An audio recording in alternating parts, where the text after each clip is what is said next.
One time for the sickos. I'm all elite with the game from the get-go. Ain't full of no stardust, I'm a real nightmare, bruh. You can meet me at the crossroads. Business is booming, I feel like the Hurt Syndicate, and they tell me don't hurt anybody. I'm way too fly like Kevin, I can do this all night. Step back, it's a private party, I'm more dirty than dumb with the way I live. No saint like Ricky with the vibes I give. Looking at my watch, it's about that time. When I hit him with the toodles, it's a lot like Tiff. Might as well call me Tony. They don't even know that I'm timeless. AJ Francis, all I really know is first class. $1 million man, too priceless. You ain't even over. Shout out to my dogs like Bron. Baby, I'm a limit breaker. You were just a death rider. Can't rest in peace. I saved that for the Undertaker. Proceed with caution, but you ain't Naomi. Can't book the team. Your name must be Tony. IWC say you got to go. I like Jermaine and Gresh. Run it. Let's start the show. Cool kids step to the front. Cool kids. Too sweet sign for the click. Gotta give the people what they want. Gotta get eradicate quick. Yeah, I'm like Seth with the outfits. Coming in hot too live on your outlets. Running these streets like the prophets. Thank God for the new day. Can't stop it. Jay Uso with the yeet. Eat, sleep, flex, and repeat. Whole new swag with a price on the tag like Javon on the young OG. Better recognize on the mouthpiece. See the power level gotta increase. Bringing content on the daily. Feeling like Gresh unleashed. Greetings and salutations, ladies and gentlemen, boys and girls, non-binary pals, baby mamas, baby daddies, and everybody in between. Welcome back to the Gresh Unleashed podcast. Jermaine the Giant will be joining us very shortly, but joining me for the very first time, none other representing the Mixed Tag Show, along with the owner of For Your Wear. What up, Blue? What's good with your brother? What's good, man? It's great to be on. Yo, that intro is fire, bro. Like, it is up to date, and it just happened last night. I'm like, wait, y'all quit. Nah, one thing about me is like I try to keep it as tight knit as possible as far as the up to date. Like if I always tell the voice of the song you just heard, Highlight Reel, he handles our post shows now because of his schedule. But I told him like I try to keep it as interesting and up to date because you never know like what changes might go down. So hey man, yeah, he's fire. That was a fire bar. Like that was a fire song.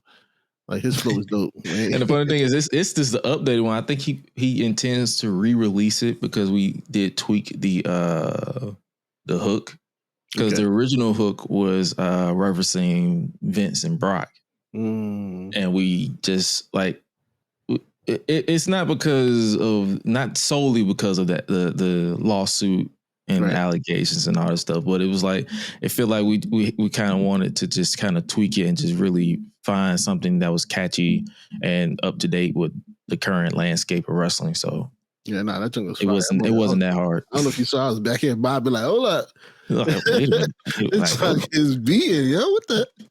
Who is? I need this on the Apple Music.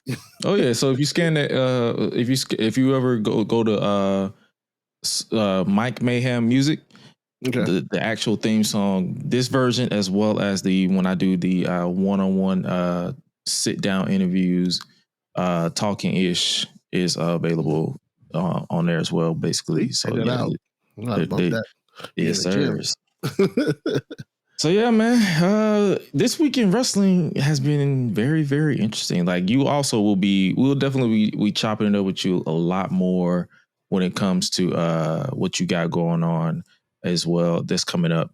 So, but this week in wrestling, you peeped anything? I watch here and there. I ain't gonna hold you. When it comes to WWE, sound like me. When it comes to WWE, is not my like. It's not for me. Like everybody, even on the mixed tag. I had that conversation because a lot of people give me different reasons. Like, what's your reason? So for me, and I mentioned this on the mixed tag, so that's probably why we kind of like took a break and fell back from it. When it came to WWE, like after I was like for a while side-eyeing it, right?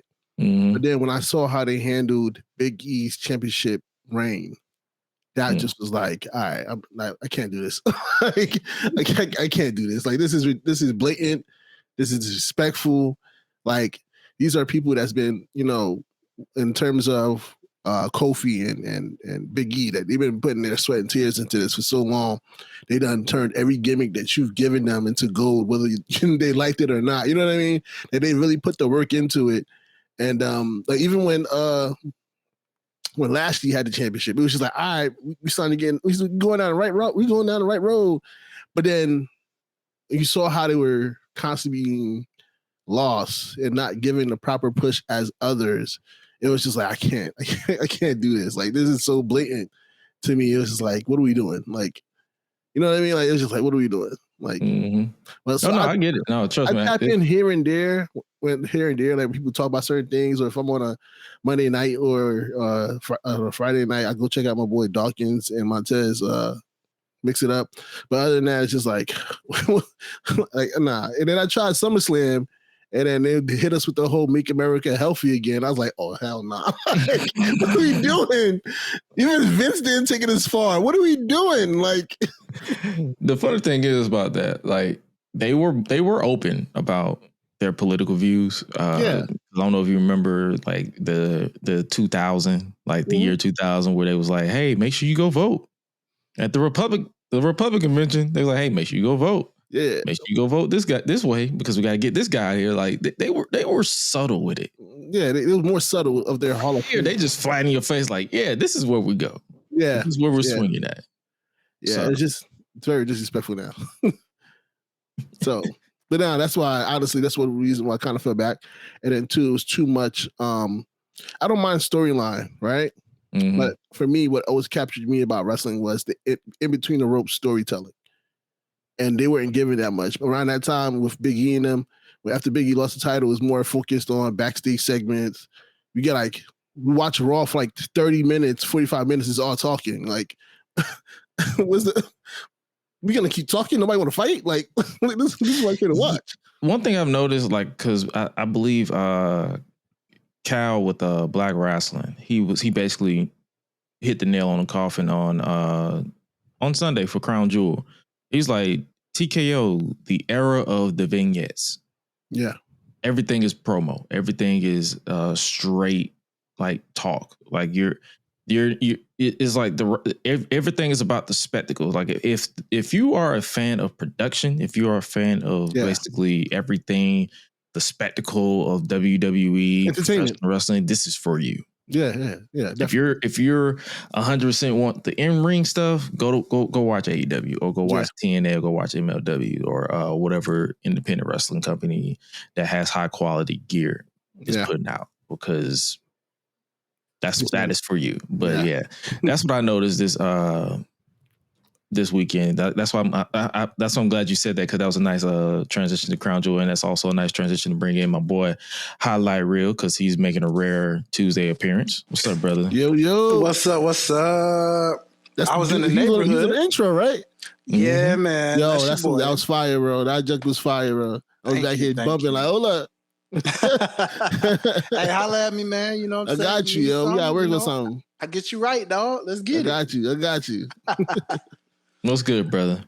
What's good, man? The friendly neighborhood Highlight Reel is in the friendly neighborhood. You know what I'm saying? Hey, to those who miss me, boy, you know, they've been switching me up like a tennis court, you know what I'm saying, in terms of just switching my shifts, man. You know, so back on them early mornings, which means, you know, I had some time to slide in with my boy. I wanted to come check in and chop it up, man. And so here we go, man. Here we go. And speaking of chopping it up, if you have missed this weekend's post show with Highlight Reel, make sure you guys tap into the Crown Jewel post show where yours truly stopped in. So basically, he was in the lead. He was the head chair in charge. Come on, I'll let him take the reins. But yeah, that will definitely be a thing going forward. We won't do WrestleDream because he has a previous engagement, but we will plan to do like maybe likely NXT Halloween Havoc, like those type of gigs. So anything wrestling related, it don't matter. No company is off limits. If he's available, the post show will happen. If he's not available, better luck next time. But sorry to my TNA peoples, by the way, because I slick forgot and was like, dang, I wonder if we should have did one for Bound for Glory, because Bound for Glory slick kind of was a banger. But we'll I got y'all next second. We'll definitely talk about it in a second. So basically, if you have if you want our full preview or our full full thoughts about Crown Jewel, make sure you guys tap into the on demand for that, where we talk about Seth Rollins and Stephanie Vaquera becoming the women's and men's Crown Jewel champions, the bloodline being young and restless continuously, all that good stuff. So make sure you guys tap into that if you have missed that. Is that the longest running storyline ever? Yes. Bloodline? Yeah. Yes. We talked about that. We literally talked about it. We were like that storyline's going nowhere. That's another reason I stopped watching. I'm like, come on, man. Like, what are we doing? Like, he basically you basically hit the Roman Reigns missionary promo. It's the same thing. Over and over. Yeah, basically. Like, come on. Like, how many times they gonna break up, hate each other, come together, gotta fight our cousins, gotta fight our brothers? Bro, like a million at this rate, y'all might as well just meet up at the family reunion or something. Like, they do. I mean, that's low key why he said I don't want to see y'all till Christmas. He said he don't want to see them till Christmas. So yeah. I'm like, he said, man, fuck Halloween, fuck Thanksgiving. Mm-hmm. If your kids want trick or treat, better go somebody else's house. Don't come to my house. Wow. I will see you for Christmas. That's 100. It. That's crazy. But speaking of Bound for Glory, our guy Santana became the world heavyweight champion. Finally. Mm-hmm. Proud. Shout out to the boy Equaz. Yeah, I mean, this is what he wanted, right? I still feel like it should have happened at Slammiversary because the crowd would have been louder, but I understand why they did it. You know what, bro? I was going to say, my thought to that is, why the heck didn't they just reverse the cities? They could have just had Slammiversary in Boston and then just saved this moment to have New York. And you know what I'm saying? Yeah. What the heck were they thinking? They don't think LOL TNA. I'm about to say, when has you say TNA? I say WWE. When have TNA they ever given WWE? When have they ever TNA. given a home wrestler they just dudes at home? Like, this is true. They'd rather not. I don't know why. They just rather not. That's the funny thing, though. It's like they switched roles because WWE now lets the hometown person win for the most part. Mm-hmm. But TNA said, yeah, you're at home. We're going to make you lose in front of your people. Yeah. To the point where Amazing Red flat out said, we wasted our fucking time to watch you lose. We could have watched you lose on TV. Right. Legit, bro. So who called was it really? Who called was it really? So that's the other thing. Like, the whole politics of it all. It's just like throwing the rock with one hand and hiding the other. Like, we know what's happening. Oh, yeah. So I like, and the thing with that is, it's like, I understand them dragging stuff out, but I would understand it more if people actually watched both shows. Yeah, or a lot more people watch both shows. Mm-hmm. Yeah, because it's like, does this really grow TNA? Does this really grow NXT, or is it just like doing it just to do it? Because at this rate, I feel like it should be one of those things where either you get them a TV deal with NXT is at, so people have a central place to watch it, right? Like, if I'm not mistaken, I don't follow them hard. NXT's on what? WB? No, not WB. CW. CW, sorry, CW. Yeah, CW. So might as well help TNA get a CW deal. Like, what are we waiting on? And have that continuous storyline go back and forth there. Or just merge the two companies like y'all about to do eventually. Like, like what's the hold up? Because you try to do an invasion. Sorry, not invasion. We're not allowed to say that. Showdown. I'm saying invasion.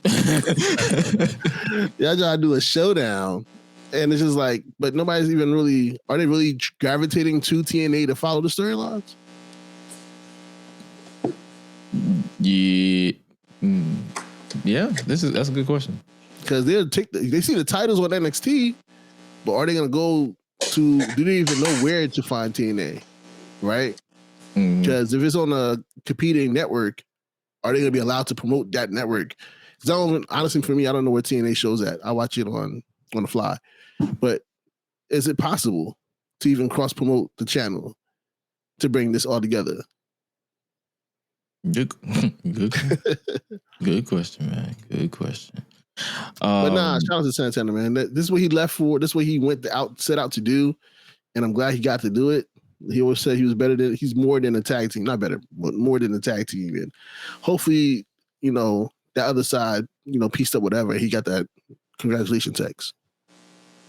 Speaking of tag teams, here's my brother Jermaine the Giant. What's up? Hey, the crew is back together. That's what I'm talking about. Man, bro, I couldn't wait to get from outside by the mosquitoes and the little kids to come get on here with y'all. Little kids? Oh my God! Bro, it was an adventure. It was an adventure. Yeah. Come on now. But I had fun though. I ain't gonna lie, I had fun though. But nah, man. What's up, fellas? So what up? This moment right here, I'm not gonna disrupt the pod. This moment right here, bro, this was one of those quote unquote mania moments for TNA. That's what this was for TNA. It was the culmination of not only him winning the title, but him winning the title, getting it back from the evil Empire NXT coming to take over our territory, our company. But this is this journey that I've personally been on. And to show the personal side, having his daughter in there and everything, like she slapped the shit out of Trick. Bruh, I loved it. She laid into, and he taught her well. He taught her like, hey, listen, when you do it, haul back and lean into it with everything you got, and she did. That's the thing. She didn't haul back. She just said pow immediately. I'm like, damn, I heard that. Bro, I saw that little hand go up and Trick. Hey man, that was a beautiful moment though, man. It was a really good way to close out the show, send everybody home happy with a feel good moment and everything like that. Like they mostly like to do, at least something exciting, shocking, whatever. Like a lot of people were looking forward to it, and like we predicted it a long time ago. I was like, TNA got to get their title back, because that's their mania. They got to get their title back. Oh yeah, 1 out of 2 ain't bad. I mean, got some things to work on, but I mean, hey, we got the big title back. They got the big title back, but then they also pissed a lot of people off with this ending to Leon Slater and Javon Evans. Oh, and you know what?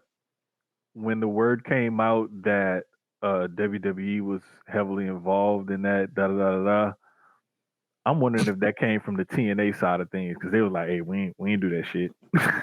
They threw their hands on it. It's like, wasn't me. Went straight in the. It wasn't me. But that's the thing, though. It's like, it wasn't me. But that's the thing, though. It's like, instead of going after the people who took your titles, you went after people who has nothing to do with it. Had nothing to do with it. Wow, bro! Just to come in and ruin a quote unquote like the youngest dream match ever. You know how you say LOL TNA? This is LOL Dark State. That's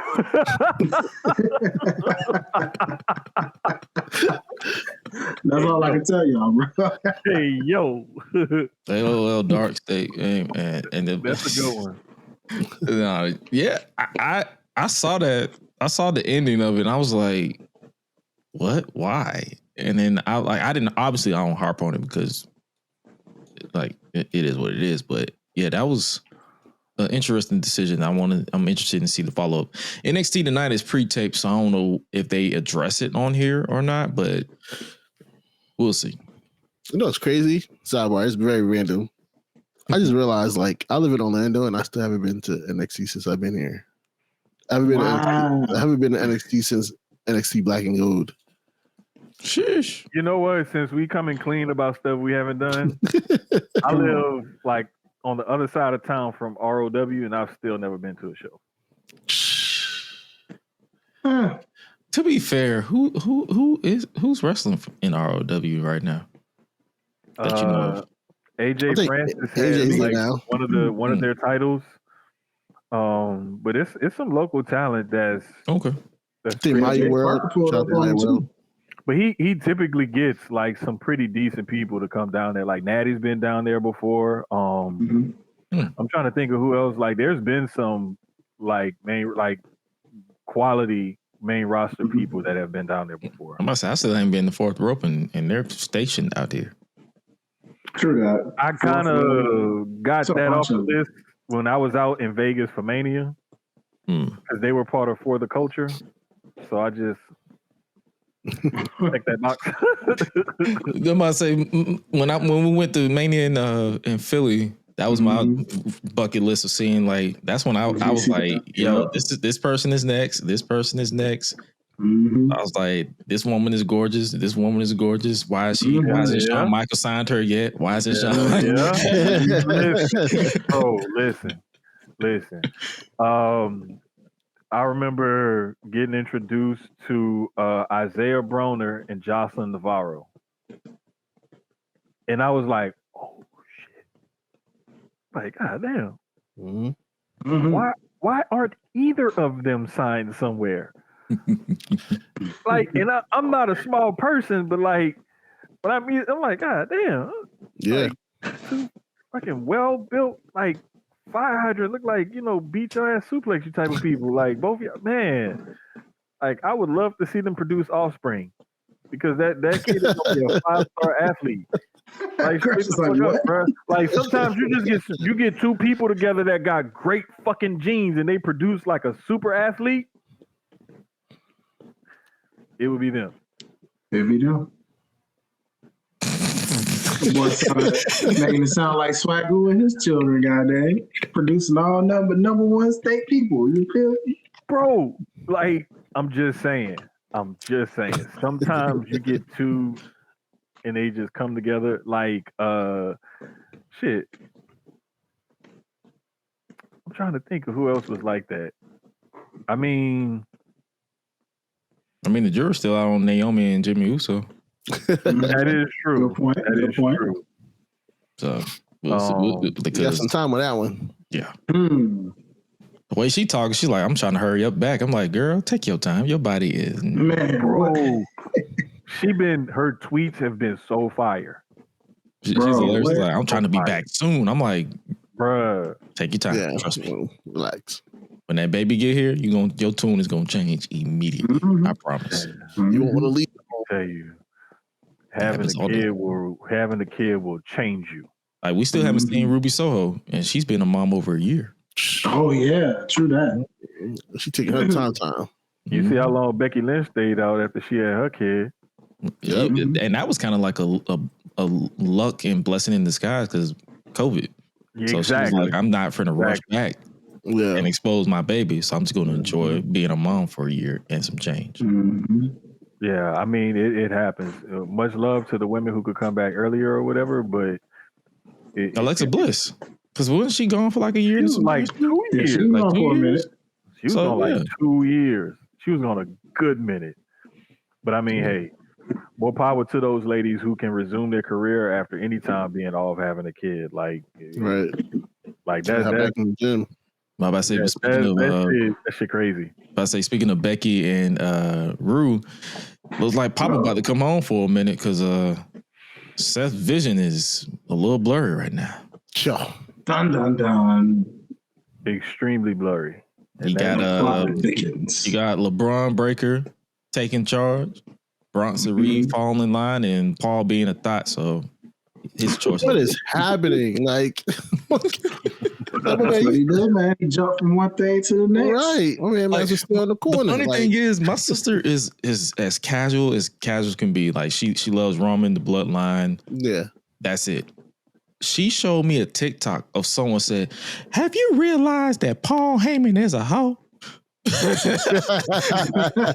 He pounced from man to man more than the women on the roster. I said, "Oh my God." Yeah, it's crazy right now, bro. Show me the line. I had to think about it. I was like, wait a minute. He went from Brock to Big Show to Kurt Angle back to Brock. Right? So back to Brock again when he came back. Right. Then he left briefly to CM Punk. Oh, yep. Curtis Axel ride back. Oh, God. Back to Brock. We had to Oh, remind wait, us about that. Cesaro was in there too. Cesaro was in there Cesaro, briefly. yep. Don't forget that. But then when Brock went away because of the pandemic, Roman Reigns Yep. Yeah. and the Bloodline. Yep. Then back to Brock. Yep. Then back to Roman. Back to Roman. Then Then CM Punk for a brief minute. And then Seth Rollins. No. And now he's with the Bron. Bron's in black. Literally. And look, that's not even counting the Dangerous Alliance days, my guy. Oh yeah, that was like wasn't it like 6 people in the Dangerous Alliance? Like the Undertaker. They were interchangeable pieces too. It was like, bruh, the body count is this nigga's worse than Don Callis. No. Nah, yeah, he's worse than Jimmy Hart. Remember, Jimmy Hart used to come out. Oh yeah, hey, Jimmy Hart used to come out with 2 people at the same time. I mean, he used to run back and walk out the next person. Like, man, like, bro, when he would have the split airbrush jackets and the pants and stuff, the split motorcycle helmet, like, bro, Jimmy Hart was dedicated. Dedicated. He had mad cardio. Let's not forget. Man, he used to come out there 6 times on the pay-per-view. Like, my man's like, who don't you manage? I'm laughing so hard because that could be perceived 2 ways. Look. He got bad cardio. I was like, yeah. Hey, you do. I mean, but not like it would be like 14 matches on a WrestleMania, like 5 or 6 card or whatever. Oh, that was before the current era of 5-match cards. Exactly. Oh, that was way before. Every match was 6 minutes and 38 seconds long. Man. True. Every match. True. Like you may get 1, maybe 2 matches go over 10 minutes. 3 if you're lucky. But I remember that because I used to go back and watch those pay-per-views, and I'm like, damn, this match was short. Mm-hmm. And when you look at the names involved, like their historical, like what they mean, Hall of Famers and stuff like that, like, bro, like y'all had like a 7 minute and 28 second match. Like, are we serious right now? Like, yeah, bro. And we got paid for it too. Like, still getting paid. You know what I'm saying? So, I mean, it is what it is. But yeah, this was another thing about this picture, and I'm glad you caught this shot, is look at how full that left sleeve is for that left shoulder that's messed up. Oh, yeah. Just pat it. Make sure you use good. Exactly. And that's the thing, though. I was watching Crown Jewel live. I did not see him get hurt until someone slowed down that coast-to-coast headbutt. Nah, bro. When I saw him land, I was like, that don't look good. Because, and I can't remember who I was talking about this with, but I was like, that shoulder just hit and it was a thud. Like, if you think about even the bump a couple minutes after that, when they did the avalanche crossroads from the top, they both bounced because it was more to the middle of the ring. Middle of the ring, you got more spring. Right. When you hitting the edge and the end or the apron of that mat, it's just... How much give? Yeah. So when he landed, I was like, ooh, that don't look good. Because like I imagine myself, I sleep in that position. So I know what my shoulder feel like when I wake up from when I sleep. Imagine me diving 20 feet and just landing on my shoulder like that. Yeah, bro. Come on, man. I knew something was wrong. And that's the reason. Yeah, I looked at it. Move. Yeah, well, he's never done that move before, like, ever. Yeah. And look, I was listening to some people talk about it, and they was like, Seth's probably the only person that would have took that move anyway out of anybody. It's not even just him taking that crossroad. It's the fact that he's never done a coast to coast ever. So I'm just like, bro, why did you do that? Why now? Yeah. Not blaming him for his injury, but it's like the one move that you've never done. From like 10, 15 years ago, Seth, I could see him doing that. But in this stage, I'm like, bro, why? Why did you do that? But even with the injury, right? What makes you push to end this group in less than a year? Well, if it's a rotator cuff, he's gonna be out for a year. Right. But no, I'm talking about in terms of like the group. The group's been together for less than a year. You could have easily played this out as, all right, let me see who steps up while I'm gone. Because now you got like they gotta figure out how to relinquish the title anyway. That would have worked if he was still Money in the Bank. Because he could have easily just signed the contract over to whoever wanted to step up. They could have made a storyline there, but the world champion, they're like, we got to vacate this title. he's going to be away for 6 months to a year. Right, but they still Might as could have well kept the just- group together. I'm just saying, like, them turning on him right now, like, Yeah. y'all could have saved this for when he came back. You know, now they feel like, we did this without you. Like, we don't need you. You know what I'm saying? Like, this could have played a little bit longer. Well, wait a They minute. could've. If you think about it, they already kind of went there when he faked the knee injury. It wasn't a long time, but they've already gone down that road, sort of. So they saw what it was going to look like then, and that was the tester, I think, for this. Oh yeah, it was. Remember that Roman promo that he cut? Well, he was like, "This is my camera. This is my ring." Yeah. So they basically test the waters to see what it would look like, and it was like, "Okay, you're going to be out for a while. We're going to have to take this title off of you anyway. So let's just go ahead and just fast track what we was going to do 6 months from now." Because they kept purposely saying 6 months, because they was going to stretch it out, but then they looked at it as like, yeah, this his shoulder is fucked. So we're going to have to we're just going to have to pivot, and this is the pivot they had the route they went. Will they add somebody to the group? I don't think so, because I've seen that question float around as well. I don't see it. Will it? It's like, who would they add? They was teasing. What's his kid name? Austin Theory. Yeah, Austin Theory. Oh, yeah, that was a thought about. Yeah, because Heyman has done things with Austin Theory down in Evolve. So yeah, I mean, that was so you got to add him to the list. Damn. How many groups does this dude have to be in? But my thing is, how many groups does he have to be in to try to be established? Like by now, it's like long gone. I mean, the dude was in like the Way. They tried to bring him. When didn't they call him up and put him in another group after the Way? It was the Way. Oh yeah, Seth Rollins is disciple. He was in Seth Rollins' original Messiah thing, but then he went down to join the Way, and then he was brought up as a solo star. That didn't work. The John Cena match happened. Nobody gave a fuck. And then he went down to NXT and linked up with Grayson Waller, and they brought that up. And Triple H didn't give a fuck about that really. And then he dragged out the breakup. And then Austin Theory, I think he got like injured a little bit, so they had to take him off the road for a bit for recovery. And Grayson Waller was like, "Fuck you, you was dead weight. I'm a part of the New Day now," and that's where we are. Wait, what? Yeah, exactly. Yeah. Waller's part of the New Day. Yeah, doesn't even fit, bro. He's Big G now.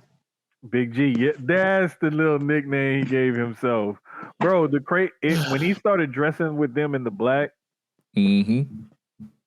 and he wore that damn fishnet shirt or whatever, and I was like, all right, yeah, he is into this role, because this is like something Xavier Woods would have wore. And I'm pretty sure he probably has yet. He probably got it from his wardrobe. Like, exactly. Hey, he's like, you wearing that? Can you fit that? No, I can't fit it. It's too tight. I got it. Because he's like, I got less build than you, so let me just take it. And there we are. So yeah, you're genuinely confused, but that's literally Austin Theory's WWE career right now, from start to finish. I'm just confused about the Waller situation. Like, how do you get to that? Because they were, when it was still Grayson Waller and Austin Theory, they was like kind of getting advice from New Day after they turned heel. But when Austin Theory went down with the injury, they just like, okay, let's just pivot and just put you with the New Day, and then that's it. Yeah, and he's not even a part of New Day. He's their lackey. He's their pin guy. Okay, I'm about to say, what's this infatuation of trying to find a third into New Day? Like, this is like the second attempt of this. And it's kind of like a bootleg version of when Kevin Owens was kind of tagging along with him. Nah, I'm talking about the guy we're not talking about because he got released after he had. Oh, you're talking about Odyssey Jones. Oh, yeah. Like, oh yeah, shit! I forgot about that nigga. See? Yeah, look. So like, see, they did the thing with Owens, did the thing with Odyssey, and it's just like, why do y'all keep trying to replace Big E? Well, their first mistake was naming him after a drug, but I digress. It's just in a car, because I saw a Odyssey. Oh man, I think it was a Ford Odyssey. Yeah, it is a car. No, a Honda. A Honda Odyssey. Okay, I knew it was some type of brand, but I saw that. I was like, they named you after a car, not even a good car. Yeah, it's a caravan. It's a soccer mom van. Like, damn. Oh, snap. But nah, man, I'm interested to see where they go with this because I'm not gonna hold you. When that spear happened, I was like, oh shit, they're doing it now. So here's the question. Right? Because I've seen this again. I don't really follow tight, but I see this on Twitter. Did Seth really create two main event superstars through this whole group thing? They no, because like you said, they weren't together long enough. Because I've seen that on Twitter. Like now, Seth created two main event. Bronson Reed was created when he pinned Roman Reigns. Mm-hmm. Mm-hmm. Bron Breakker just basically established himself because he's Bron Breakker. Like he's just a beast on his own. Athlete, yeah, exactly. Mm-hmm. And that's the thing too. It's like that the argument can be made that he made himself when he was Intercontinental Champion, because I'm not gonna hold you. If I look at the character work from before he joined division, they briefly watered him down a little bit because they subjected him to being just a barking dog. Yeah, like they speed tracked him so fast. Because again, when I was following it a little bit, I didn't like the fact how he came into NXT and it was just automatically jump everybody and he's gonna be the guy. You know, when they make somebody the guy, it's gonna naturally turn people against him. Luckily, they rectified that with the heel. Yeah, and then when he came up, he was basically that heel version, but just on steroids. Yeah. I remember that Raw appearance. That Raw appearance did not help. all it took was for him to grow a big old beard and ugly ass tan, and then he was straight. I know black a Dominican papi. Yeah. So basically, depending on, like that's the beauty behind this happening, because you have a lot of questions, and it's up to them. Because what I've always said on this show is all in the follow up. The follow up. How will they follow this up? Will it be interesting? Will it fall flat? Tune in on the next episode of Dragon Ball Z. But but I am interested to see where they go with this. But I am also interested in seeing Stephanie Valkyrie and Roxanne Perez, little sis versus big sis. Boy. Because Roxanne looked like that type of that'll snitch on Stephanie because she brought a boy home. Hey, listen, she look like she'll snitch on just about anything. Yeah. No, but Mom, I want it now. She didn't take me with her. She didn't take me with her. Mm-hmm. She took me and left me. She left me at home. You that boy you told her not to mess with. She went to his house anyway. She dropped me off at the food court and then left. And left me. She pregnant. It's gonna be definitely a banger between these two. Oh yeah, for sure. Mm-hmm. Like I'm like I was wondering if they were gonna revisit this because they did tease it a little bit before WrestlePalooza, before the whole Naomi situation. So I was like, okay, are they gonna follow this back? And yeah, they've been following it back. Yeah, and we're all gonna be thankful for it. Oh yeah, the banger of a match. But also, I didn't mention it on the Crown Jewel post show, but shout out to Booker T for getting over as a chant. Bruh, man. When the crowd did it, I was like, you gotta be kidding me. He's like, I'm like, come on, man. Bro, it's to the point now where 2K needs to have Booker's ad libs in. They need to have more commentary. Like, I'm interested in seeing it. It needs to be a DLC pack of just Booker's ad libs. Yeah. Quack. Booker on commentary needs to be a DLC pack. I would pay popping my neck. Oh my gosh. I would pay for that. No more. Just eat. Oh yeah, man. Oh my god.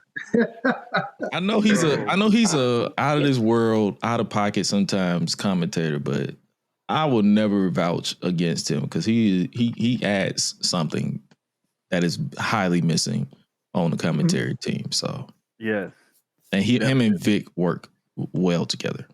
They really do. But and I mean, it's not like we haven't seen this before because Book used to be on SmackDown and Raw and stuff like back in the day. So like it's not like it's something we haven't seen before. It's just You we got get the to see him experience.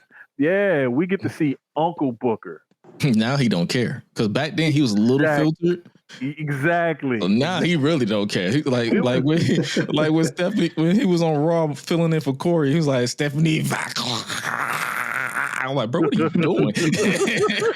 Oh, no advice that Cholula agreed. There it goes. Like, bro, you just glitched. Like give me a bottle of crowns, bro. It's like we went from Booker T to Unk. Unk Black Snow. That's straight Unk care. Unk don't care because Unk gonna say what he got to say because he old, he established now, 2-time Hall of Famer is like right? They ain't gonna fire me now. They need me. What I'm gonna do? I'm gonna go home and run my wrestling school and promotion. Shit. Yeah, that's also a WWE affiliate with the ID right. shit. So like, let's not even talk about that. Oh wow. Yeah, that thing is interesting. So, can you say cooked? Absolutely. But everybody kind of seen that coming because this is kind of like it's a repeated thing. Like we've seen them do this with the UK, how they demolished the British wrestling independent scene to create WWE UK. That just lasted like a year and a half, 2 years. Like, oh, never mind, we don't need you guys no more, and they have nothing to go back to. 2020. Yeah, Like, and then we don't need y'all no more. We took the ones that we need, throw them to NXT. UK's done. Like, what happened? Like, so the whole WID thing was, we already knew what it was. Like, and now those two top NXT guys, NXT UK guys, are Americano. It's safe, bro. Right? What the freak, dude? Don't leave that gimmick up. I love that gimmick. Oh, I'm not complaining about the gimmick, but I'm just saying, like, you look at the night and day. The thing it gives me is when the heck did he become speed champion? I was like, oh, he's speed champion? Dang, I didn't know that. Who's speed? Grande Americano. He's the speed champion. I was like, what? That title's still around? Real? It is, yes. And Ava just said they're going to do a men's tournament on NXT. Oh, that's right, because they're bringing it to NXT now. Okay, bet. So you're going to be seeing a lot of a Grande Americano. Because they had a tournament to see who was going to be the next one to face Sol Ruka. And she got injured, so they had to give it to Jada Parker. Bruh, God dang it, bro. Even though she's still prominent, the one who got injured, she's still prominent because she's a part of, I don't know if she's a part of, but she's helping Toxic Attraction, Fatal Influence. Whatever the fuck their name is. Oh, yeah. Laney Reed. Yeah, Laney Reed, yeah. These names are just so out of pocket. I know. Can't get into Shawty. I don't see the hype, but I'm like, all right, cool. To those I need some more. I need to see some more. What's her name? Bree Covington. What's her name? Diggs. Yes, sir. Oh yeah. I forgot her first name. Was it Brianna Covington? Brianna. I'm just gonna call her that because I don't know her. I don't know her name. I believe it's Layla Diggs. Layla Diggs. Okay, I was literally drawing a blank. I was like Diggs. Yeah, I know exactly who you're talking about. Can you dig it, sucker? I don't know. But nah, man. Yeah. Their developmental and their affiliations with like NXT UK, because they still saying that they're going to bring the UK WWE Europe back, but I'm like, for what? What? They were also thinking about like Japan, Africa. There was rumors, India. The same rumors that we had back in the day when they first started NXT and they first thought about going overseas, and they would have all these satellite campuses. It's still some of that talk that's getting kicked back. I think what's kicking them back is TKO. Yeah, they're like they don't want to spend it thin. They don't want to spend the money. Yeah, they don't want to spend the money. They're like, we'll focus on America. It's like let's focus on America and we can bring them here. Right. Saudi Arabia giving us the bag, so we can still go there. But all these other places, nah, they're not bringing no money. We're good for right now. So. That's Triple H's dream to rule the world of wrestling. This is what they do though, because like UFC does the same thing. They'll host events in other countries or whatever, but they won't give those countries like premier events unless it's something like that blows them out the water or whatever. Right. Like you're not gonna see a big time UFC pay-per-view card over in Abu Dhabi or something unless they're getting a bag. Right. You know, it's the WWE is following the same thing. Like they were already on that path, and TKO is just leading them down it a little bit further. Is what it seems like as far as the international shows and stuff is concerned. We'll see. We'll see what happens. We'll see what happens. That's not gonna happen. But we're also gonna see what happens. Switching gears to SmackDown is motherfucking Tongans. Yes, sir. Yeah. Yes, sir. G-O-D. G-O-D and G-O-D and Hey, they need to JC. bring back. They need to bring back the God theme. Or at least they're not getting that. Bro, they need I want to hear it so bad. Oh my god. New Japan and especially AEW. They're like, nah, we've been nice enough. Bro, I would just man. Yeah, I was definitely hyped to see motherfucking Tonga back. So yeah, bro, me too. When I saw that was one time when seeing a black hoodie in the reveal, I was like, oh. When I saw him motioning with his signature orchestra, because I think he'd be orchestrating the voices in his head. Because I'm like, bro, there's no way you saying yeah with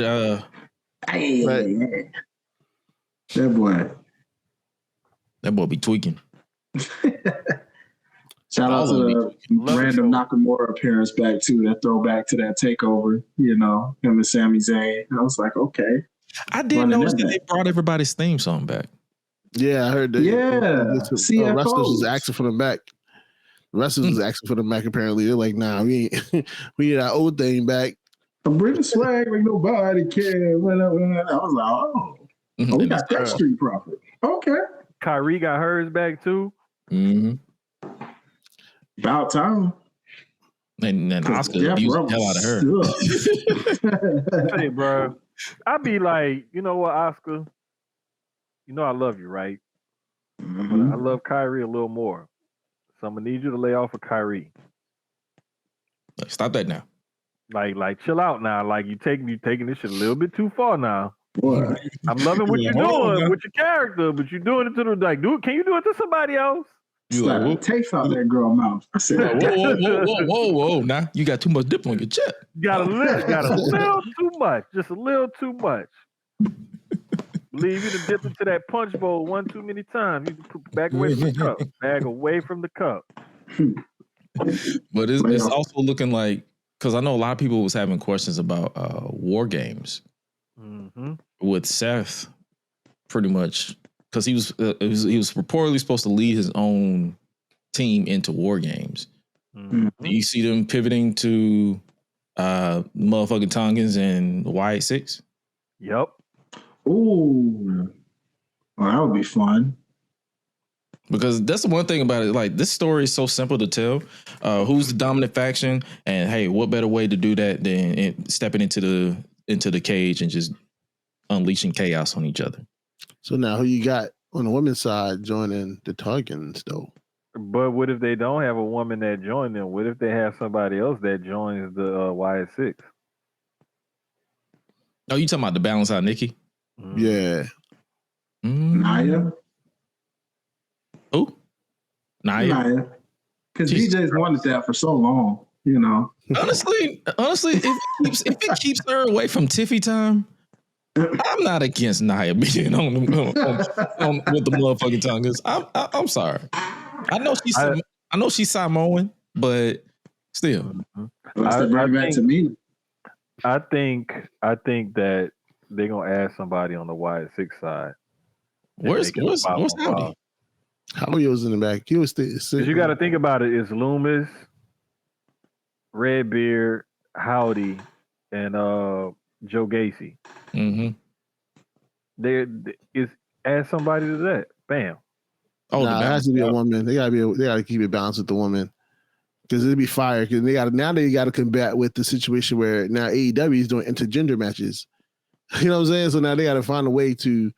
They ain't gonna do that. This might be not intergender, but it won't be intergender. But at least they'll have to throw another woman in there to put that into War Games to kind of like beef it up a bit. I don't see them doing it.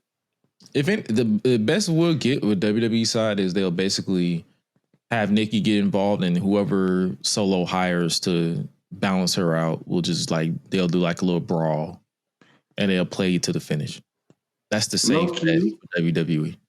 I think that's why I was saying Nia, because we know that she's actually mixed it up with the guys before, where she's like of the size intimidating enough to where she can take it, and it's not like it's not too bad, you know. Oh, you talking about the Rumble appearance where she took the 619, the RKO, you know, the super kick, you know. I mean, I'm not against it, but what I'm also not against is the alliance between, speaking of little women, Zelina Vega and yes. Oh my goodness. Hey, the outfit, boy. Bring back fireballs and wrestling. Your wish is my command. Bro, I love old school stuff like that. Like when they have a dog collar match and it's actual chain, fireballs, you know, getting some color and some cage matches and stuff like that. Like, can we, you know, street fights that get color? As long as they pull it off right, because we don't want a situation. We don't want a Kenny and Mox situation with the barbed wire exploding match. So we don't want that. Oh, bro. Or remember that time when Eddie Kingston came and covered him? And it looked like sparklers went off? Yeah. Man, dark times, man. I know. The last time they had a fireball, wasn't it? Chris Jericho. Was it Chris Jericho? I'm talking about in WWE. Oh, WWE. Might have been X-Pac. Was it X-Pac where he took a? It was somebody in the early 2000s. Yeah, he did take one in the eye. He took one in '99. I know for sure. Yeah, because X-Pac did one to Kane. Yeah, that was 2000. So I think that was it. I think that was the last one, unless I'm mistaken. I feel like I seen him with RKO with Randy Orton. Randy Orton. It was Randy Orton. Oh yeah, Alexa Bliss. Yeah. 2020. Yeah, I remember Randy Orton was just doing anything. Bro.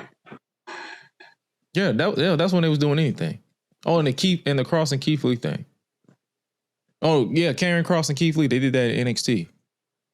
When he signed the contract and he opened the contract and just flip in his face. Flip in his face. Oh yeah. So they was doing a lot of shit in 2020. they were just throwing every idea at the wall and say, "Yeah, go with it." Crazy, man. Just like balls to the wall. Go for it. Ain't nobody really watching. Like it's the pandemic. Most people weren't watching wrestling at that point. There was no fire at the Great Balls of Fire. That is crazy. Ooh. Good observation, Seven. But this pairing, I feel like it's good because it gives Zelina something to do. It adds a layer to Alistair's character, and you can play off of them being married in real life. You know, at this point, everybody who is not who has access to social media knows they're married.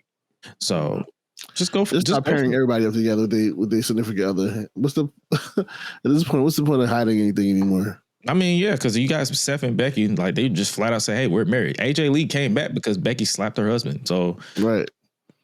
Then we got the Usos, you know. And we got Naomi flat out saying, "Yeah, Big Jim knocked me up." So it's like at this point, and the other one too, you know. Oh yeah, Jay and. Yeah. We're not supposed to talk about that one. I'm not talking about that one. I ain't in it. Like, I'm gonna just sidestep. I'm like, Yeah, every time that comes up, I'm like, nope. I don't do rumors. I'm not Wendy Williams. I don't do all that. I think he confirmed it when he did the LeBron walk away. Oh yeah, you mean man? He was trolling. He was definitely trolling because it's like, bro, my mind immediately went to LeBron, and everybody on Twitter was like, "Oh, he did the Miss Parker." I'm like, bro, How old are you? Legit, bro. Like, come on, man. Stop it. But hey, man, at the end of the day, all I will say, I'm not finna address it any further. They're adults. If they're consenting and they're fucking, they're fucking. Who cares? But yeah, this duo, I'm interested to see. It's something different, something new we haven't seen before. So I am not against it. The only thing about that I'd say is I really kind of wish Karrion Kross and Scarlett were back now. Low key, that would have been one hell of a feud or one hell of a dark alliance. Yeah. But they didn't really let Scarlett wrestle, right? She didn't really wrestle. They just kept her as a valet. But that's why I was like, that could have been one hell of a cool little feud or just a dark alliance with like, husband and wife duos just wrecking havoc in a dark magic kind of way. Is there a reason why they didn't let her wrestle? Because they used to force everybody's manager to wrestle. Hell, even Lana had to wrestle. She was ass. She mentioned one time she had a boob malfunction when she wrestled. Oh yeah, she did have to have that. Yeah, but no, her implant. Like, okay, so when they got Zelina, they wanted Zelina to be a mouthpiece, but Zelina was like a wrestler. Yeah, like, it took us a while. Yeah.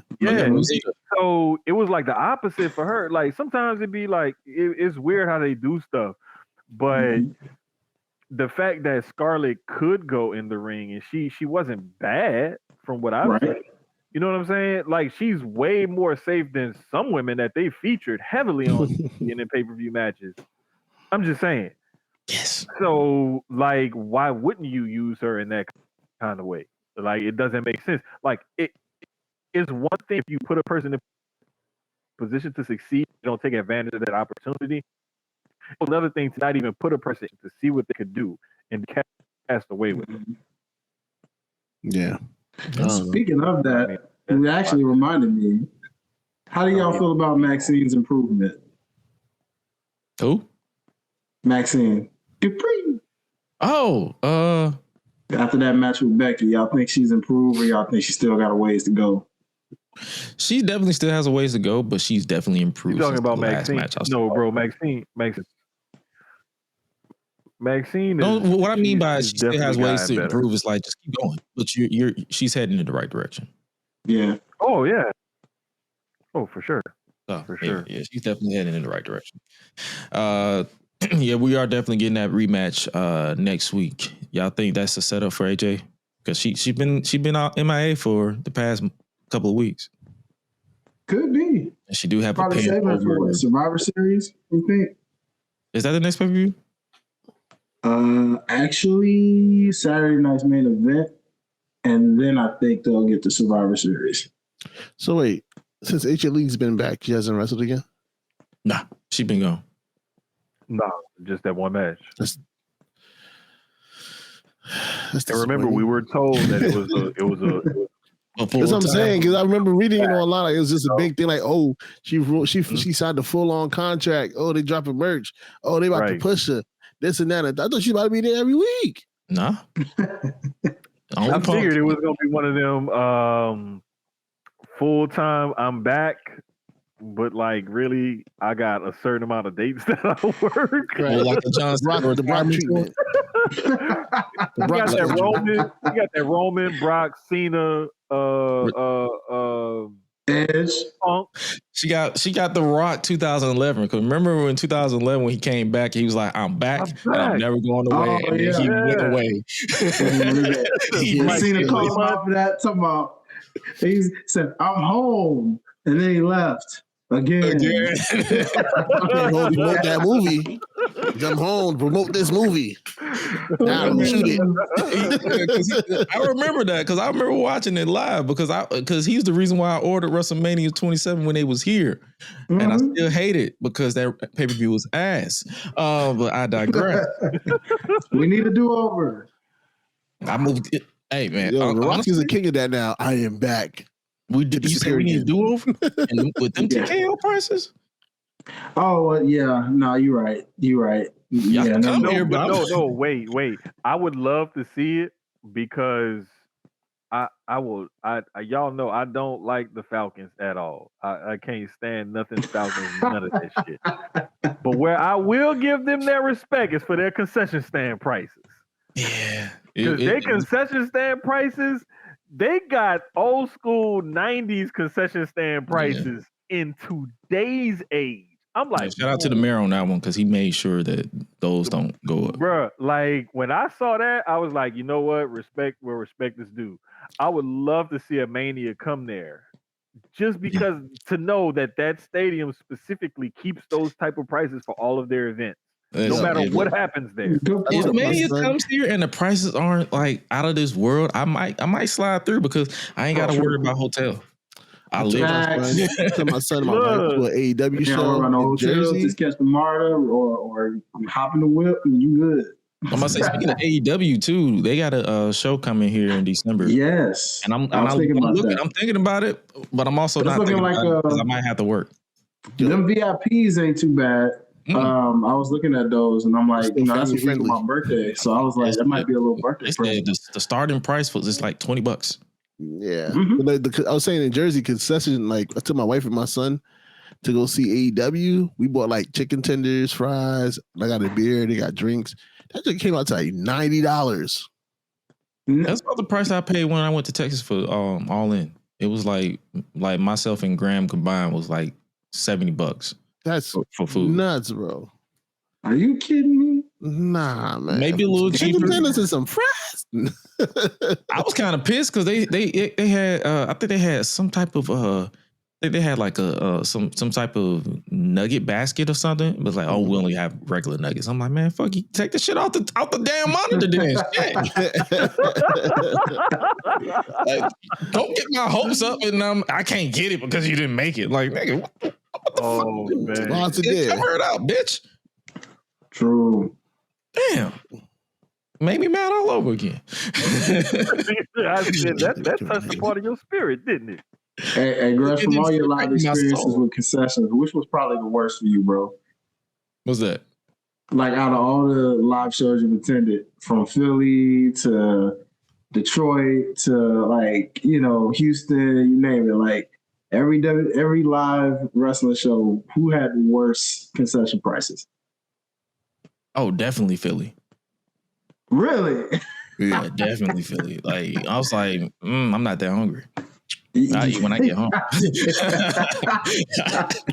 I did just that. I was like, right. Then we go to that Taco Bell right after. Yeah, that's right. We went to Taco Bell. I don't eat Taco Bell because I know that shit's gonna be sitting in my stomach every which way but loose. So I said no. But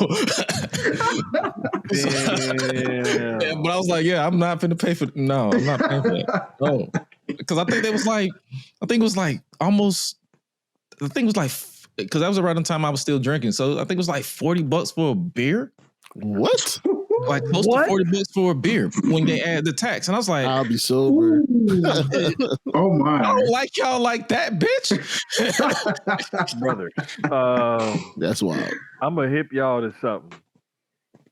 There is a thing that you can go and buy. It's called a plastic, what is it? Flask? Yes. Plastic flask. This would have been nice to do when I was alcoholic. It looked like I put it to you like this. It looks like a Capri Sun with a screw top. Oh. That's basically what it looks like. A Capri Sun with a screw top. I'm gonna use that for when I want to sneak in my body armor. Come on now. I want to pay for their body armor because their body armor be like $6 for like a little 12 liter, and I'm like, yo, I paid $2 for this at Walmart. Bro, I went to, I want to say it was another time I was in Vegas and I went to the Sphere. Bro, the water in the can that was like, I don't know, it was like because I like alkaline water. Bro, I want to say that water was like almost $12 or something. It was something ridiculous. Bro, like the chips, the fries, or all of that. Like we just had like snacks. And by the time I rung everything, I was like, damn, we just spent like $60, $70 on snacks. Yeah. And we each got a drink and one snack. Like so So I'm gonna hook you up, Jermaine. I'm serious on that chip plug, brother. I'm gonna hook you up on Man, my guy. That way you sneak it in a little bag, you know what I'm saying? And just keep moving. Because like I'm not gonna lie, like I keep popcorn, I keep some sort of like garlic crisp or something. Like I just like chips, snacks, stuff like that. Like, man, I can't wait to be fat when we get off the pod and go fix me a sandwich. Facts. I'm gonna do that too because I don't have to go into the office until like 5 o'clock tomorrow. So I'm definitely gonna find me something to eat. I think I'm on call starting at like 10 a.m. So I just gotta be up and ready like around 8:30. So yeah, I'm gonna definitely have some food sitting on my belly while I sleep. Typically when I do that, that's when I really kick my feet out because I'll be like, so I got reflux, so I just leaned the mattress up a little bit since I had to get the adjustable base. Pull out the recliner. Got the so I can sleep a little leaned up. It's been a while, but I had to sleep with these next to me for a bit. I needed that shit in Philly when we went to go get Taco Bell because I was fucked up. My boy regretted that so bad, but he couldn't do it because he didn't want to pay the prices. I ain't blame him, bro. We was like, it was literally a Taco Bell right down the street from our hotel, and I'm like, yo. This works because that was when they threw somebody out because he wouldn't pay and he had on a shirt. I was like, bro, where the fuck is your shirt? It is 3 o'clock in the morning. Where the fuck is your shirt? Bruh, it's cold outside. Hilarious. Where the fuck is your shirt? Like that's all I kept asking. Bro, that was the most hilarious moment ever. Me and Gresh was just like, what the hell? Yeah, that was an interesting time because I lost my ID too, and I had to change my. It was my old address. So whoever has that ID, you probably send in spam to my old address. I don't live there no more. Good luck. Oh my god, bro! Before we pretty much talked about everything and that went down. Oh, we didn't even talk about the Dudleys. Oh, the WrestleDream. Yeah, Dudley's Hardys. Hey, you know what? That finish that everybody's talking about. Good job. They did their thing, man. You did your thing. Jeff protected the hell out of Devon on that table bump too. Yeah. And props to Jeff Hardy for protecting Devon on that table bump, bro. And salute to Devon because I mean he went out the way he actually wanted to go that he didn't get a chance to do in WWE. Because to anybody that didn't hear that story from his perspective, when Bully left. He wanted to try to do one last little run, but Vince, who was still in charge at the time, was like, we don't want one Dudley. We want both of them kind of thing. So he had to go with the producer role. So he didn't really get a fair shot to actually like call it a career. So this was his moment to like have that final retirement match. So I'm glad that he really got to go out in a really dope way and, give us that nice nostalgic moment, The thing was like when I saw them set up for that table bump and everything, I couldn't remember how the table. I was like, wait a minute, I think there are two side by side, and Devon's only on like one of them. He wasn't straddling like both tables. It was like there were two tables side by side, and he was on the one closest to the front, not the one closest to the ladder. So when you look back at it, when Jeff does the swanton, his butt lands on the table, his legs land on Devon. So Jeff really could have hurt himself because the back of his head and stuff or whatever was kind of exposed to hitting the floor or the ladder or whatever. Ladder, yeah. But he did that in order to protect Devon because I can't remember the extent of all of Devon's injuries that caused him to retire and have to try to make a comeback or whatever. But didn't he have like a medical issue where I think like I don't want to misdiagnose. Wasn't it like some similar to a stroke or something? He had something like that, but he also had other physical like back, neck, or something like that kind of injuries too. But I do remember what you're talking about because he did talk about rehabbing from that stroke or heart attack or something. Right. So, But Amen. just shout out to Jeff for protecting Devon, letting him go out like that, take that bump like that. The end part, it was kind of. I wanted Bubba Ray to at least give them the finger or something before they just put him through the table. He just looked and he's like, "All right, come on, man, get this I try to think about it if he was in a position how he would judge others for going out that way. Oh yeah, for sure. He would not be okay with this. Like, this is not business. You go to the end. I'm saying you're exposing the business. You're exposing the business. You would not be okay if somebody went out like this. Like, so you gonna tell me that giving him a stupid fucking look was your idea of a finish? Right. Yeah. Right. Well, here's what I would have done. Right. I would have done this. And you're just like, okay. You set the table on fire. You set the moment. You go down with a fucking blaze of glory. Right. Why are you even in this business? My man thought he was in the Godfathers. He thought he was in the Sopranos. No one does it, quite like the Dudleys, When the Dudleys we see now. Yeah, damn it. He's in the Sopranos. we see how you do it. Yeah, exactly. I had more respect for Devon taking that bump from Jeff the way they did on that ladder to table bump than like Bubba. Really, bro? Really? Like we're talking about the nigga that recovered from the stroke and all the other injuries to take a bump off a fucking ladder. And ain't he the guy who always be like, it's not how you finish, it's not how you start, it's how you finish, the way people remember the match. Yeah, we saw that finish, and we saw people we saw people on Twitter trying to praise it, try to like give us some leeway. I said, bro, get this bullshit out of here, bro. That shit was ass. Saying the last few shows, hey, bro, you do realize we watched the product, right?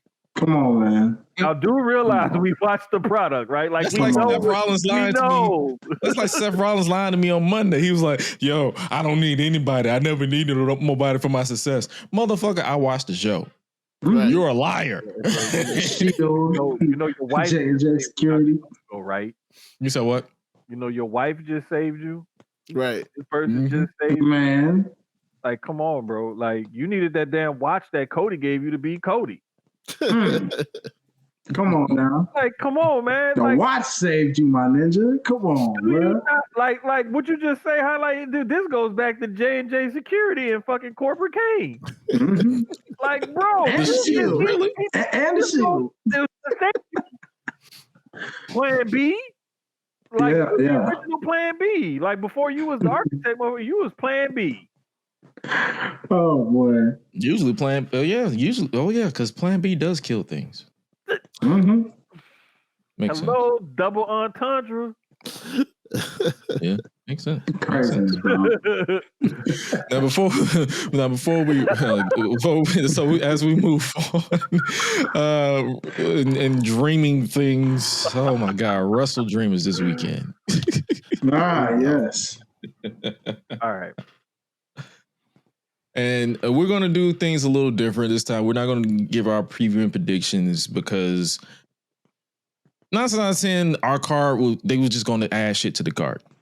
We're going to save, so basically what we're going to do is I'm just going to open the notes app and then myself, Highlight, and Jermaine will give our predictions, and I'll probably release a graphic on social media the day of to let y'all know our predictions, and we'll see who gets it right on next week's show. But what are y'all expectations or excitement levels for AEW WrestleDream that's going down this Saturday at 8 p.m. Eastern, 5 p.m. Pacific on pay-per-view as well as HBO Max?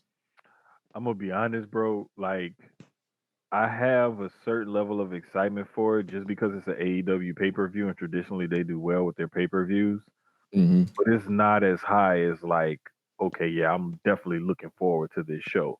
It's almost like this one may be relegated to just being on the laptop. I may not even put it on the full second screen TV. Dang. That's a little lot, boy. You know what it is? When I think like with WrestleDream, right? You think of like dream matches. I don't really see many dream matches on this card, right? I see a lot of rematches. Like it's a lot of rematches. We getting Samoa Joe versus Hangman, very random. The rematch, Statlander and Tony, and then Darby and Moxley. You would want more dream matches, like in terms of like grabbing people from New Japan. You know what I'm saying? Grabbing people from the Indies. Like this is the time when we see matches that we don't typically get to see. That's what WrestleDream was supposed to be. So that was what Forbidden Door was supposed to be, but they don't snatched all the Japan people. Right. So it's kind of like, no. See, here's the problem with the Japan situation. Management fucked that up. We all know. like the moment you gave the role to the Ace, everybody was like, who? I don't know, man. I don't know if I'll be a lot of the same thing happened with Triple H. Like there's a lot of wrestlers that don't want to be led by somebody they share the locker room with. You know what I mean? Like that's the ego of it all. But no, back to WrestleDream is like none of these is really dream matches. It's just like you said, it's a repeat. It's like a pay-per-view to put together and see what happens. It's gonna be great. I'm gonna enjoy the wrestling. I'm gonna enjoy seeing how far Moxley and Darby can take each other because I mean, if setting one each of them other gotta on fire is not far, what the fuck? Yeah, they're using a lot of fire. At this rate, they should have just had an Inferno match. Like, nah, for real. I quit match. Neither one of them's gonna say I quit. So you know, just did this Inferno match and call it a day. You know what's one match I've never seen in AEW, and we probably never will? A First Blood match. Ooh. They bleed like 3 minutes into the match. 5 minutes into the match. It's like 30 seconds in. You got color already. I'm like, that can we build to it? Nope. Yeah. I'm bleeding immediately. Moxley punch bleeding. If this is where the best wrestle, can we at least incorporate that when y'all get color too, please? I'm just asking for some continuity here. Just a little, just a small piece of continuity just for my OCD brain. Like, listen, you know, Moxley go outside that ring, he's showing up with blood. Like, trust me, I love the. Don't get me wrong. Like, bleed your heart out, but like, can you at least like build to it? You just mentioned that should be funny if Darby and Mox during their entrance just pull out a knife and just cut themselves and be like, all right. Yeah, let's start off like this. Let's start off with blood. Let's go. Let's just walk out and just say, yeah, we're good. Let's go. Let's get this out the way now. I could see Moxley like dipping his taped fist in glass and glue and like doing one of these numbers to his head. And then I could see Darby like just setting his little fake fur jacket on fire and then like walking to the ring and like that's how they start. This man make it sound like an episode of him right now, boy.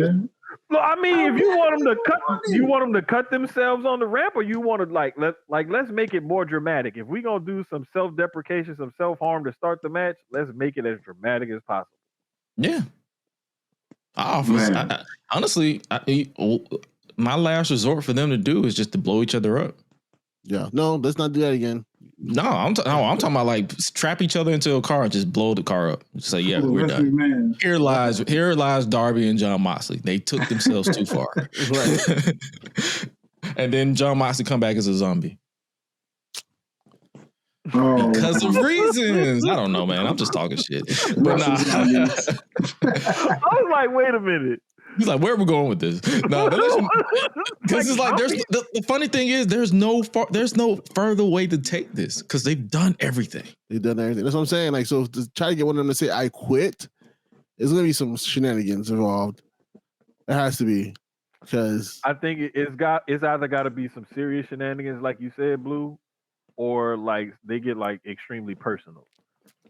How personal can you get? They've been throwing fireballs at each other. Let's say Darby like has Renee like in a headlock or something.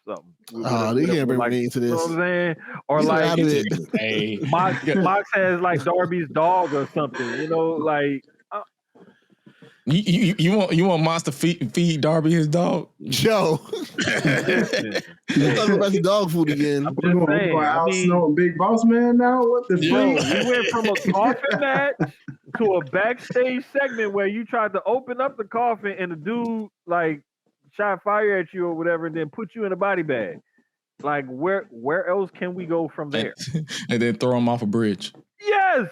And then he tried to throw a Molotov cocktail in the crowd and stuff. Like, come on, bro. That's what I'm saying. Like, that shit would be funny if they throw Darby in a bridge and then they just like put on scuba diving gear and they're like, "Hey, do you say you quit?"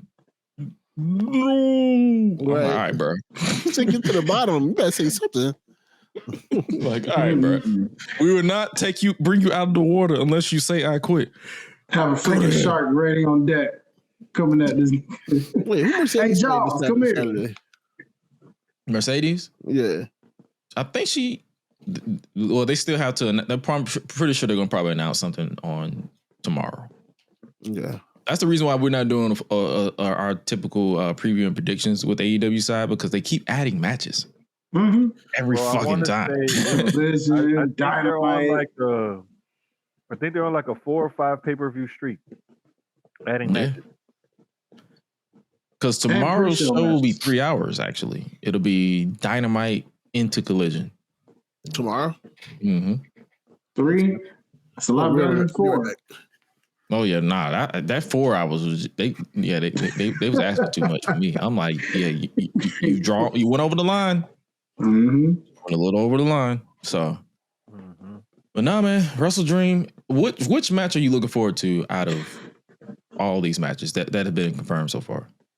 Honestly, for me, I would say Chris Stat and Tony Storm, because this is like their first real one-on-one for like a title of that nature, like that.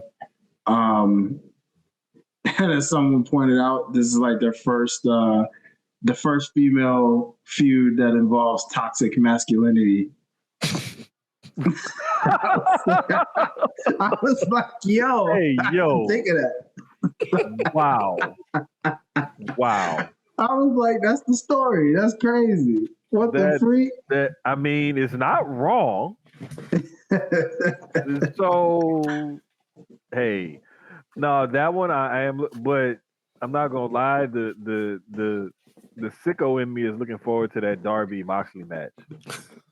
I really do want to see how far they're gonna take it now. Like, it's like y'all went from that to this.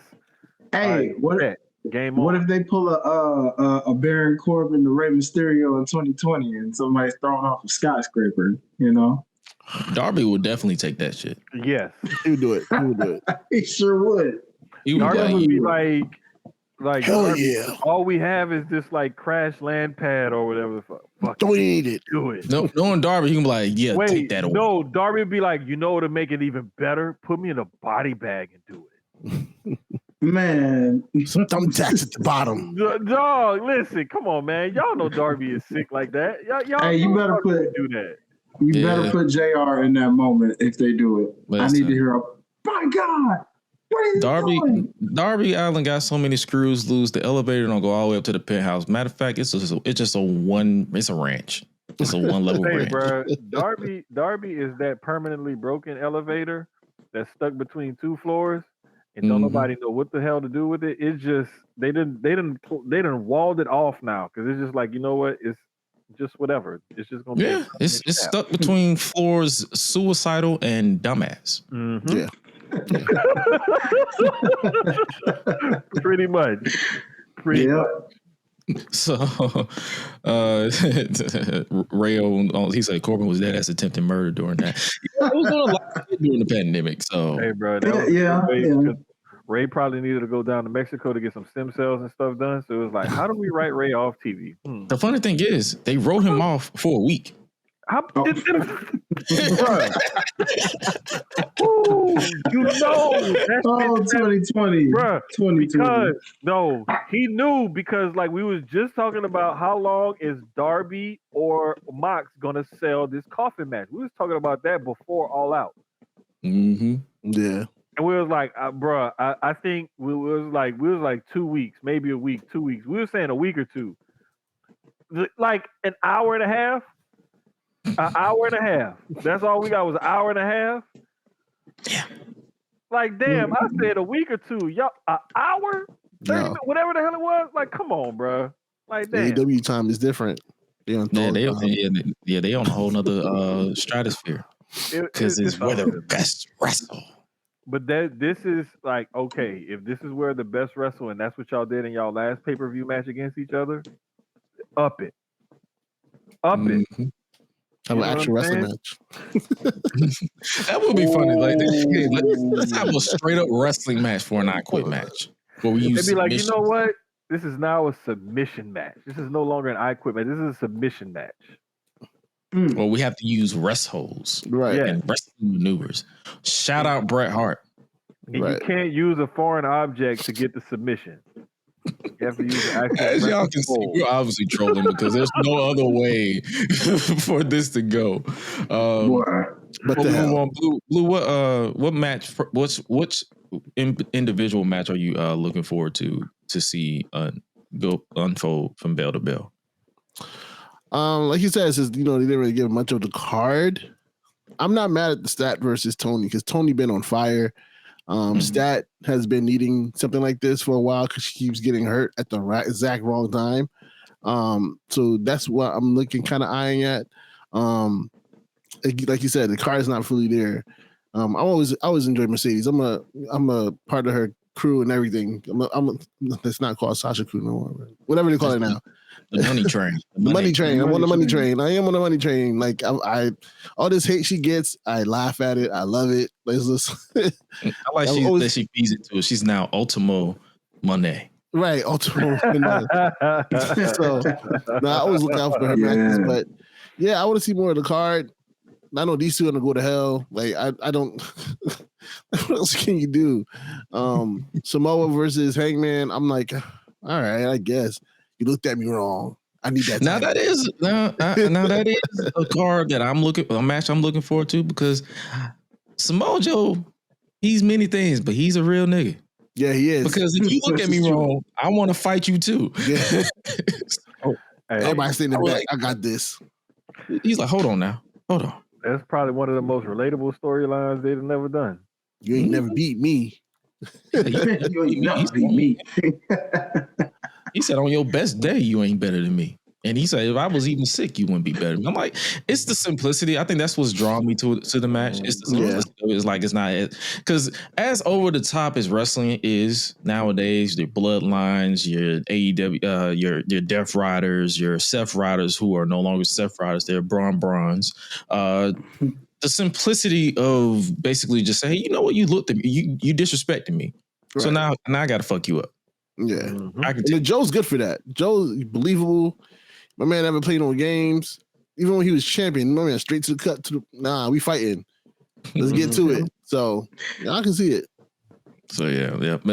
That is AEW WrestleDream that is going down this weekend. Dynamite is going down tomorrow, so we'll definitely see the finalized card. And if you want my preview or my predictions, excuse me, make sure you guys tap into the Public Enemies podcast on Thursday. That's when I will definitely lock in my predictions on air. But before we get up out of here, Blue, you got some things you want to promote? Yeah, man. First and foremost, always ForUrWear. Place to get your merch. We got to talk to you guys about that. Get y'all some merch on the side. You know what I mean? But yeah, so ForUrWear, you get your podcasters, wrestlers, indie promotions, favorite whoever. You talked about Isaiah Rona earlier. He's on the site. Baron Corbin, he's on the site. So that's the place where you get your merch for all your favorite indie wrestlers right now.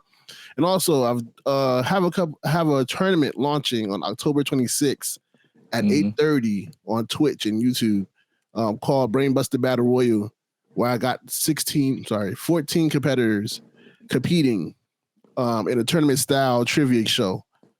And it goes down. Everything's been recorded. It's been amazing. I got the teaser for you. No, let's go to the teaser. I'm not talking for Wayne trying to force it a round 3.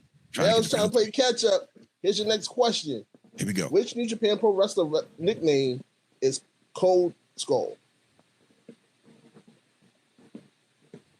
Realness. Is it Seiya Sanada? Sanada is correct. Oh he my forced it round 3. The Bone Soldier. Nowhere. I knew New Japan would save me one day. Hey, I was trying to kick out wrong. that too, man, but I couldn't help it. Yo, you tried, man. All right, guys. All right, here's the next question. And go to the men's. I think this might be the first men's question of the night. Okay. Who did Shawn Michaels defeat in the main event of WrestleMania 12 to win the WWE Championship?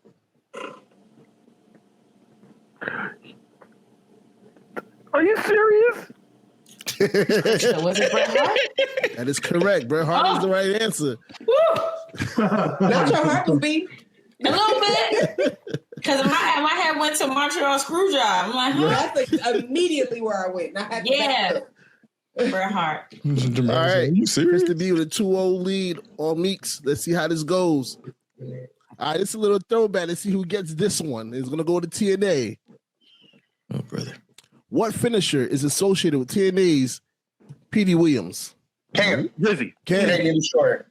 Canadian Destroyer. That's the good one right there. Oh, man. We all tied up. Okay, there we go. Oh, it's tight. Oh, that's so dope. Yeah, I had a lot of fun. I had a lot of fun shooting that. That's the point of it, right? Certain questions that I've asked and they know it, but it's the fact that under pressure, like you got to beat somebody to the buzzer. You got to remember what was happening. Like it's just a lot of fun. And in each round, I changed up the rules, so it was never the same. So as you went on, you thought it should be straight up questions. Nah, this time we doing this. This time we doing that. Like it just kept changing over and over again each round. And there's a lot of like haymakers. I just wanted to make it very entertaining. The point of it was really just to have fun. Because like we've talked about, like, you know, wrestling fans, we get so caught up in picking our sides, AEW, WWE, no, this and that and the third. I feel like a lot of times we forget to have fun with wrestling in general. So I got a couple of people together. We shot, did every rounds. I just finished the finals this past Sunday. The finals is crazy. But I'm just excited to share this with everybody and, you know, watch it. Because, again, I want to do it live on Sundays and Thursdays through Twitch. So we can also interact during these episodes. And, again, there's going to be questions that you'd be like, yo, how you missed that? Like, how you don't know this? Like, so definitely, I'm looking forward to do season 2 already. Oh, yeah. So, hey, man, make sure you guys tap into that. What is it? Brainbuster Battle Royal. Brainbuster Battle Royal. Make sure you guys tap into that for sure. I'm gonna definitely tap into that because that sounds entertaining as all hell. Like that type of concept is just like that's what we need. Like it's a lot of tribalism and a lot of like seriousness online. You need something fun, something entertaining. So hopefully, make sure you guys tap into that.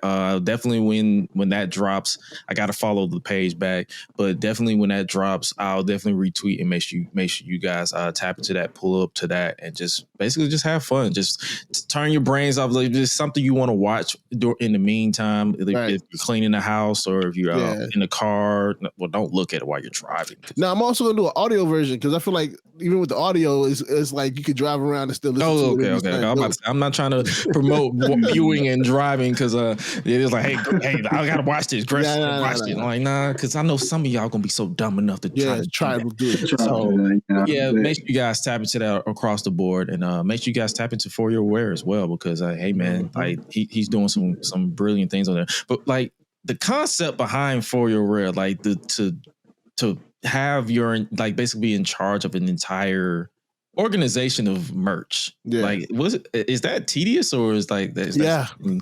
Yeah. So I'm one of those people, like I like to do things on my own. I don't like waiting on people. So I wear a lot of hats, right? It's a lot of work because you got to reach out, try to find indie wrestlers. Indie wrestlers don't know you. They're like, how can I trust you? And then this and that and the third. And then you got to make sure the website's up to date with the designs they want. Make sure the orders are on time. Make sure there's good quality. Like I have to handle all of that. The social media side took a hit because after a while, I was like, yo, social media, and I had a tough year already mentally and, you know, losing people this year. So social was very slow. But ForUrWear is just a concept. It happened because I believe, I forgot the name of the company, What a Maneuver. They decided that, you know, Black Lives didn't matter. So then I was like, I think I had a merch on a shirt on their site, and I was like, yeah, take my shit down. when they decided that Black Lives didn't matter, I was like, because during the pandemic, I had a son. We did a baby shower. I learned how to make shirts on my own. So then when that happened, I'm like, I'm trying to find another way to still engage in the community of wrestling. I might as well start doing merch. So I started reaching out to certain podcasters and wrestlers I knew, and it just kept growing. Right now, I handle merch for over 60 different wrestlers, podcasters, and promotions. And it's still growing. So It's just a great feeling. Now I'm down in Orlando. I connect more. I done shirts for the Street Profits, and I never knew I see my shirts on WWE TV because I know how strict they are in terms of merchandising. So when I see Bobby in them wear it, I'm like, okay, I'm on the sun. I'm on the sun. So yeah, definitely check out ForUrWear, man, if you get a chance. ForUrWear. Oh yeah, yes sir, yes sir. Before we get up out of here, it's customary for us to do basically, because we started our roots in music around these parts. Me being in media production as well as production in general since birth. Really, I grew up on stage, so basically we try to give back to our roots with song of the week. And if you're for first time viewers or listeners, if you want to scan that QR code to kind of basically keep up to all the songs that we've submitted over on Spotify, make sure you guys tap into that. But starting with you, Blue, what song of the week do you have that's moved you? It can be sappy, it could be upbeat, it doesn't matter. Like there's no off limits on what song you got. Like what song moved you this week? I mean, today, D'Angelo, how does it feel? Because that was one of the songs growing up. You know what I mean? That was a staple in R&B for me. I grew up in the era. I'm 38. I'm not afraid to say it. I grew up in the era of R&B. You know what I'm saying? So hearing the passing of somebody with such great music, you know what I mean? I had to go with D'Angelo. How does it feel, man? Because man, that was an iconic song. It meant a lot for the culture. He does so much more for the culture, and just to see him gone so quickly is just sad to say. So, shout out, man. I gotta pay my respects with that one. I'm gonna pick D'Angelo. Jermaine, Po Pimp, Do or Die. Po Pimp, Do or Die. How about you, Highlight? Shout out to Blue, man, because he kind of took an artist I was already gonna go with, man. R.I.P. D'Angelo, bro. One of my favorites. Everybody can be D'Angelo across the board. Yeah, so I'm going D'Angelo When We Get By, man. That's one of my favorites off of that Brown Sugar project, man. So I'm going When We Get By. I will definitely be going with Miami, featuring Leon Thomas by Odile. That was a vibe this morning on the commute to work. I'm like, yo, this is it. So yeah, I'm definitely going with that. But also, just rest in peace and shout out to D'Angelo and shout out to his son because he lost his mother 7 months ago, and then just his father. So condolences to him and sending positive vibes his way and to the way of the fans of both Angie and D'Angelo. 2025 has been so crazy. We've lost so many people. Like, I don't know. I feel like 2025 must have been one of the darkest years for me because it's like between stars and people in my lives. This is the most impactful losses I've felt in 1 year in such a long time. I don't know, yo. I'm ready for 2025 to be done. I don't know about y'all. Like, we almost there, and we got like 2 more months left. It's about to take us home. But yeah, all we could do going forward is basically return that energy. Yeah. And just wish for the best going forward into the new year, into the new day of life. Because, like I said at the top of the show, I got like less than 2 weeks of being 30 until I'm 31. And I'm basically going to be just using that time to reflect and reset my mental while I'm away and come back refreshed next week, the very next week, because that's the way I choose to live life now. It's like I can harp on the loss, but I can't stay there. Yep. I refuse to stay there because they wouldn't want me to stay there. And it's like and one thing I will tell people, never tell people how to react or how to feel about their emotions. Mm-hmm. Only thing you can control is yourself and how you feel and how you react to certain emotions.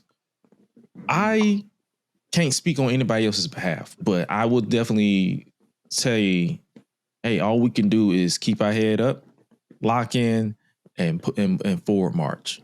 Yep. Drink water and mind your business. Yes. One of the things I hate and I don't want to, because I'm definitely gonna try to end this show on a positive note. But one thing is I hate when people try to tell you, oh, they wouldn't want you to feel this way. How you know? Right. Stop speaking on their behalf. Yeah. Especially if you really don't know that person like that. Like, that's kind of a whole lot of fake. You think you know me. And that's kind of why I pushed on the tournament too, because I've thought about the tournament since when I was doing the mixed tag show with my TP. Shout out to Jenna. If I don't shout her out, she's gonna come find me somehow. She's gonna find out I didn't say her name. Shout out to Jenna. I've been thought about the tournament, and then this year after everything happened, my uncle passed. I know like my uncle was pushing me. I'm like, nah, he wouldn't want me to just sit here and like, nah, do things that you want to do. Like, you know what I'm saying? Before you wear it, launch it the way you need to launch it. Keep doing what you need to do. So that's kind of been my push as well. It's like, nah, he wouldn't want me to just be like stagnant. He wants you to keep doing stuff. That's how he was. So definitely on a positive. Oh yeah. So, yo, man, make sure you guys just stay tapped in, stay tuned in, and just stay in tune with your emotions. And also, I will definitely say, especially for those of you who are keen on social media, victory doesn't come from defeating others, but from reaching an agreement with them. So basically, let it go. And just let them leave them right where they at. Yep. Just like we're going to leave you guys on a positive note, because hopefully you guys enjoyed and basically loved what we brought to the table with this installment of the Gresham Leaks podcast. Shout out to Blue for sliding through to let you guys in on what he's going on. Real quick, I thought to shout out Instagram and jump. My bad. I don't mean to cut you off. Good. I'm getting to that. Okay. I'm just saying, like, but before we get up out of here, going in order, shout out to Blue for sliding through, talking to us. What you got going on? Like any plugs you want to, like any last minute plugs you got? What's up? Yeah, definitely follow us on Instagram and on X at BB Battle Royal, ForUrWear, ForUrWear on everything for that one. And then on TikTok, Facebook, YouTube, and on Twitch, Brainbuster Battle Royal. So just follow us on those. And we start releasing some. Actually, tomorrow I'm gonna be releasing the contestants. So we'll find out who's in the tournament tomorrow, and in the brackets probably sometime this week as well. So yeah, just follow us on all socials. Follow me on my personal at Blue Magic Grind, and that's about it. Capsule ForUrWear. And make sure you guys tap into Highlight Life, HILITE Life, and Music everything he got going on. Make sure you guys tap into Mike Mayhem Music. If you want to scan the QR code to subscribe to the podcast, make sure you guys tap into that. Jermaine, what you got going on tomorrow? Man, listen, Susio Sports tomorrow about 8:30-ish or so Central Time. Just depend on what time I get off and get home from work. Yes, sir. So make sure you guys tap into that. There's a lot for them to talk about sports-wise, how the Falcons beat up the Bills somehow, some way. They almost lost it. They almost lost it. That defense got to lock in. I said that. I may be a troll and a hater, but the family is a Falcons fans for life. So I have to keep in tune with them. You can already bury the Dolphins because, man, the season's over at this point. Like I've given up. So At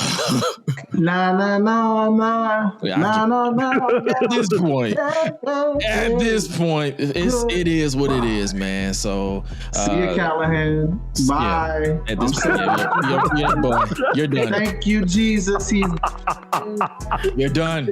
My Titans are back. Thank God. Y'all gave that man 23 games to figure it out. And what I'm saying. Really? Every last one of them. Bro.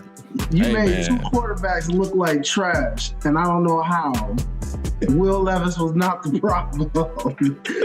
You are the problem. It was me, Austin. It was me all along. Yeah, it was me. I am the problem. God damn it. But one thing that isn't a problem is you guys staying safe out here in these streets, and remember to always eat, sleep, flex, and repeat. We out. Y'all be Bronson. To all those people who think black people are envious and lazy and jealous, they never factor in how much black people really and truly don't give a fuck about what you got going on.